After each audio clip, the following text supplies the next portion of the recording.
ओम नमस्ते जी। प्राचीन शिक्षा और संस्कृति यूट्यूब चैनल पर आप सभी का हार्दिक अभिनंदन। जैसा कि आप सभी जानते हैं, हम भवादि गण की प्रथम धातु भू धातु के रूपों की सिद्धियों को कर रहे हैं। अब तक हमने लंग लकार तक की सिद्धियों को किया है। 10 लकार संस्कृत में हैं। तो आज हम लिंग लिंग लकार 2 प्रकार के हैं, एक तो विधिलिंग और एक आशीर्लिंग। आज हम आशीर्लिंग अर्थात आशीर्वाद अर्थ में जो लकार है उस लकार के रूपों की सिद्धियों को करेंगे। आइए प्रथमतः इन सिद्धियों में प्रयोग होने वाले कुछ मुख्य सूत्रों के बारे में जान लेते हैं। ठीक है, सबसे पहले सूत्र है लिंगाशिषि। लिंगाशिषि बहुत ही महत्वपूर्ण सूत्र है क्योंकि ये आर्धातुक संज्ञा करता है। 2 प्रकार के लकार हैं, सार्वधातुक लकार और आर्धातुक लकार। सार्वधातुक लकार कौन कौन से हैं और आर्धधातुक लकार कौन कौन से हैं, मैं आपको बताता हूं। सार्वधातुक लकार हैं लट, लोट, लंग और विधिलिंग। ये 4 लकार सार्वधातुक लकार हैं। इनमें सार्वधातुक संज्ञा होती है तिंग शित सार्वधातुकम से। और जो आर्वधातुक लकार हैं वो लकार हैं लिट, लुट, लृट, आशीर्लिंग, लुंग और लृंग। ये सब आर्धधातुक लकार हैं। इनमें तिंशित सार्वधातुकम से सार्वधातुक संज्ञा को बाध कर लिंगाशिषि से आर्धधातुक संज्ञा होती है। ठीक है, इसी प्रकार अगला सूत्र है किदाशिषि। किदाशिषि भी बहुत ही महत्वपूर्ण सूत्र है। ये भी प्रत्येक सिद्धि में आता है लगभग। इसमें बताया है आशीर्वाद अर्थ में विहित लिंग लकार का जो याशुट आगम उसको कित्व अर्थात किद्वद भाव होता है। लिंग अर्थात आशीर्लिंग लकार। ठीक है, अगला सूत्र है किंगितिच। किंगितिच क्या कहता है? किंगितिच कहता है गित, कित और गित को निमित्त मानकर इक के स्थान पर होने वाले गुण वृद्धि का निषेध हो जाएगा, गुण वृद्धि नहीं होगी। ठीक है, ये सब मुख्य 3 सूत्र थे। अब और जितने भी सूत्र लगेंगे वो पूर्व सिद्धियों के अनुसार ही लगेंगे। हमने पहले भी सिद्धियां की हैं तो उसी अनुसार और सूत्र लगेंगे। ठीक है, अब हमारी प्रथम सिद्धि है भूयात। कौन सी है? भूयात।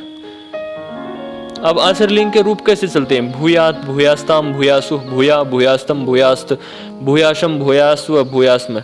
ठीक है, अब प्रथम रूप करते हैं। प्रथम रूप में आपको पूर्ण रूप से समझाऊंगा और उसके पश्चात मैं आपको मुख्य सूत्रों के बारे में ही बताऊंगा।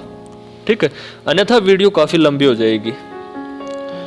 भूयात रूप है। भूयात रूप में भू धातु है। भू धातु की हम भुवादयो धातवय से धातु संज्ञा करेंगे।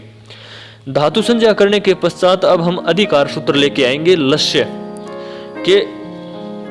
किसका अधिकार चल रहा है यहाँ पर, इस चीज का भी हमें पता होना चाहिए। यहाँ पर लस्य सूत्र का अधिकार चला हुआ है। अब किस अर्थ में लकारों का विधान होगा?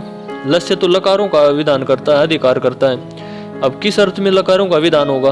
तो अगला सूत्र बताता है लय कर्मणि च भावे चा कर्म के भय, अर्थात सूत्र से कर्ता अर्थ में लकार का विधान होगा। ठीक है, इसके पश्चात आगे आता है आशीषी लिंग लोटऊ। हमने ऊपर सूत्र पढ़ा था ना, आशीषी लिंग लोटऊ पहला ही सूत्र था। देखो शुरुआत में ही आ गया है, बहुत ही महत्वपूर्ण सूत्र है। इसी से लिंग लकार आएगा। ठीक है, सिद्धियां करते समय हमें आशीर्लिंग नहीं लिखना, वहां पर केवल लिंग लकार लिखना है। ठीक है, अब भूलिंग इस प्रकार रूप बनता हमारा। जिस प्रकार हमने ऊपर लोप किया था इत संज्ञा करने के पश्चात, उसी प्रकार यहाँ पर भी गकार की और इकार की इत संज्ञा हो जाएगी। गकार की किससे होगी? हलंत्यम से, और इकार की उपदेशे अज अनुनासिक इत से। इनका अर्थ तो मैं पहले भी बता चुका हूं। ठीक है, इसके पश्चात हम प्रश्मयी पद संज्ञा और करेंगे क्योंकि ये प्रश्मयी पद लकार है। यदि आत्मनेपद लकार होता तो आत्मनेपदी संज्ञा करनी पड़ती, तो प्रश्मयी पदी लकार है तो प्रश्मयी पदी संज्ञा करनी आवश्यक है। तो इसके लिए एक सूत्र है लह प्रश्मयी पदम। लह प्रश्मयी पदम कहता है कि जो प्रश्मयी लकार हैं उनकी प्रश्मयी पदी संज्ञा हो जाएगी। इसके पश्चात तिंग प्रत्यय तो आपने सुने होंगे, तिप तस जी सिप थस्त, जिसमें 9 प्रश्नपदी प्रत्यय हैं और 9 आत्मनिपदी प्रत्यय हैं। अब यहाँ पर प्रश्नपदी धातु है तो प्रश्नपदी 9 प्रत्ययों का प्रयोग होगा। और किस प्रकार प्रयोग होगा? जिस प्रकार भू धातु किसी एक लकार को ले लीजिए जिसमें एक वचन, द्विवचन, बहुवचन, प्रथम पुरुष, मध्यम पुरुष, उत्तम पुरुष, इसी प्रकार इनका प्रयोग होगा। तिप्तस जी ये प्रथम पुरुष में हो गई, तिप्तस जी मिप वशमस ये मध्यम पुरुष में, तय अताम झय तिप्तस जी मिप वशमस इस प्रकार ये सब आ जाते हैं। तो प्रथम पुरुष एक वचन के लिए तिप प्रत्यय आ जाएगा। तिप्तस जी शिप्तस्थ मिप वशमस तय अताम झय से तिप प्रत्यय आने के बाद हम पकार की इत्संज्ञा कर देंगे क्योंकि तो पहले से इत्संजक है हलंत्यम से, और उसका लोप कर देंगे। फिर मैंने आपको बताया था ना तिंक्षित सार्वधातुकम से सार्वधातुक संज्ञा होती थी पहले, जो सार्वधातुक लकार थे, परंतु ये लकार आरव धातुक है तो यहां पर किससे होगी? लिंग आशीषी से आर्धातुक संज्ञा होगी, सार्वधातुक संज्ञा को बाध कर। ठीक है। अब अगला सूत्र हमने ऊपर पढ़ा था, याशुट प्रश्मयी पदेशु दातो गिच, ये हम पहले पढ़ चुके हैं। याशुट प्रश्मयी पदेशु दातो गिच ये बताता है सूत्र से याशुट का आगम होगा। और याशुट का आगम कहाँ होगा? अगला सूत्र बताता आद्यंतो टकितो के सूत्र के आदि अच के बाद। अब आदि अच कौन सा है? भू में उकार, तो उकार के बाद याशुट का आगम हो गया। अब यास का भी हम उसी प्रकार इत्संज्ञा करके लोप कर देंगे। ठीक है। याशुट का तो हलंत्यम से टकार की, उपदेश अजनुनासिक से उकार की, शेष रहता है यास। अब यास को हम आगे लेकर चलेंगे। अब हमारे पास रूप बन गया भू यास्ति। ठीक है। भू यास्ति बनने के पश्चात हम किदा शिशि किदा फिर गुण करेंगे। ठीक है। गुण की प्राप्ति है भू को, क्योंकि पिछले सार्वधातुक लकारों में हम गुण करते आ रहे हैं, अवादेश करते हैं, तो यहाँ पर भी गुण की प्राप्ति है। गुण की प्राप्ति है तो किदाशिशी सूत्र से ये किद्वत भाव हो जाता है। और किद्वत भाव होने के पश्चात किंगति च, जो हमने ऊपर सूत्र पढ़े थे ना दोनों, किदाशिशी और किंगति च, तो किद्वत भाव होने पर गुण का निषेध हो जाएगा। कित गित और ये हमने ऊपर पढ़े थे ना, उनका गुण का निषेध हो जाएगा। तो गुण का निषेध होने के बाद भू यास्त इस प्रकार रूप रह गया हमारा। अब इतश्च सूत्र आता है, पिछली सिद्धियों में ही पढ़ा था, ती के इकार का लोप हो जाएगा। अब हमारे पास भूयास्ती था, अब ती के इकार का लोप करना तो भूयास्ते रह गया, भूयास्ते रह गया ना। अब हलो अनंतरा संयोग, संयोग से हलो अनंतरा संयोग से हम संयोग की संयोग संज्ञा करेंगे। किन की? सकार की और तकार की। अब जब सकार की और तकार की संयोग संज्ञा हो जाएगी तो संयोगांतस्य स्को संयोगाद्योरन्ते च, स्को संयोगाद्योरन्ते च सूत्र से यास के सकार का लोप हो जाएगा। अब जब यास के सकार का लोप हो जाएगा तो हमने जिस रूप का निर्माण करना था वो रूप बन जाएगा। अब जब हम इन शब्दों को मिलाएंगे तो भूयात रूप इस प्रकार सिद्ध हो जाएगा। ठीक है। यदि आपको किसी प्रकार की सिद्धि समझ नहीं आती तो साथ में हमारा इसमें नंबर भी दे रखा है और डिस्क्रिप्शन में भी दे रखा है, तो आप हमसे संपर्क कर सकते हैं। ठीक है। इसी प्रकार अब हम आपको मुख्य मुख्य सूत्रों के बारे में ही बताएंगे। अगला रूप हमारा भूयास्ताम, ये प्रथम पुरुष का द्विवचन रूप है।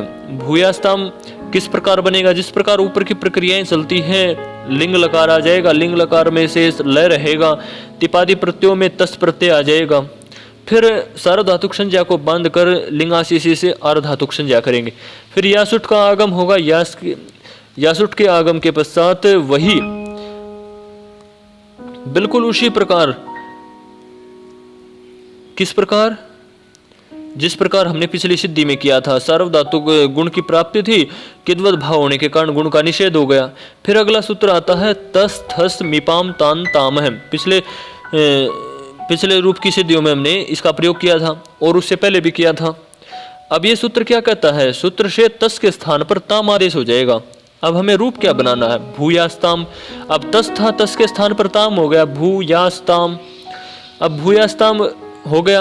अब पिछली सिद्धि में तो हमने सकार का लोप कर दिया था, हालोनंतरा संयोग से श की और तय की संयोग संज्ञा की थी, ठीक है, परंतु यहाँ नहीं हुई, ठीक है, और यहाँ नहीं हुई तो लोप भी नहीं होगा, लोप का भी निषेध हो जाएगा। अब जब लोप का निषेध हो जाएगा तो भूयास्ताम रूप बन जाएगा, ठीक है। आइए इसी प्रकार अगली सिद्धि है भूयासु। ये प्रथम पुरुष का बहुवचन है, ठीक है। प्रथम पुरुष का बहुवचन बिल्कुल उसी प्रकार है जिस प्रकार हमने पिछली सिद्धियां करते आ रहे हैं। यहाँ प्रतिपादी प्रत्ययों में झी प्रत्यय आ जाएगा, झी के स्थान पर जुष आदेश हो जाएगा, ठीक है। हमें रूप क्या बनाना है, भूयासु। अब झी के स्थान पर जुष आदेश किससे होगा, झेर जुष सूत्र से, झी के स्थान पर जुष आदेश हो जाएगा। अब जुष का शेष उस रहेगा, अब इन जकार का और जकार का लोप हो जाएगा, किससे होगा, चूटू से, ठीक है। सकार की संज्ञा नहीं होती, चूटू से लोप हो संज्ञा हो जाएगी, तस्य लोप से लोप हो जाएगा और लिंगाशीषी से सार्वधातुक संज्ञा कर देंगे, ठीक है। किसको कैसे करेंगे, सार्वधातुक संज्ञा को बांध कर यासुट का आगम करेंगे, यासुट का यास शेष रहेगा, फिर किदासी से आदि किंगति से किद्वत भाव होने के कारण गुण का प्राप्त नहीं होगा। अब भू या सु बनाना था हमें, अब भू या स उष तो बन गया। अब जब हम इनका मिलान करेंगे तो भू या सु और स शेष रह जाता है।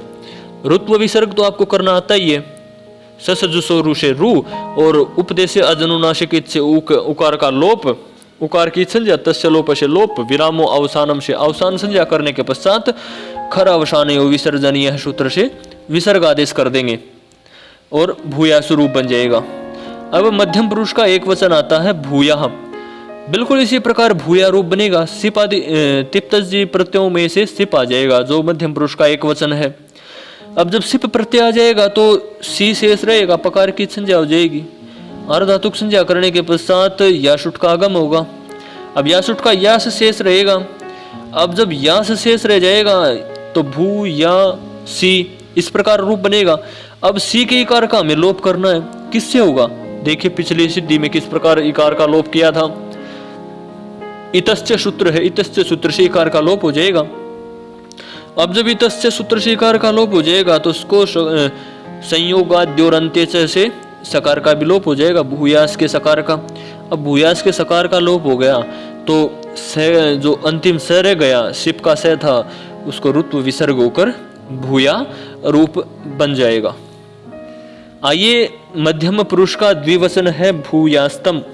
भूयास्तम की रूप की भी सिद्धि इसी प्रकार बनेगी, बिल्कुल वही प्रक्रियाएं, प्रारंभ की प्रक्रियाएं बिल्कुल एक समान है। उसके पश्चात जब हम तिपादी प्रत्यय करते हैं वहां पर मध्यम पुरुष का द्विवचन प्रत्यय लेंगे थस। थस प्रत्यय लेने के पश्चात वही सार्वधातुक संज्ञा को बांधकर अर्धातुक संज्ञा करेंगे।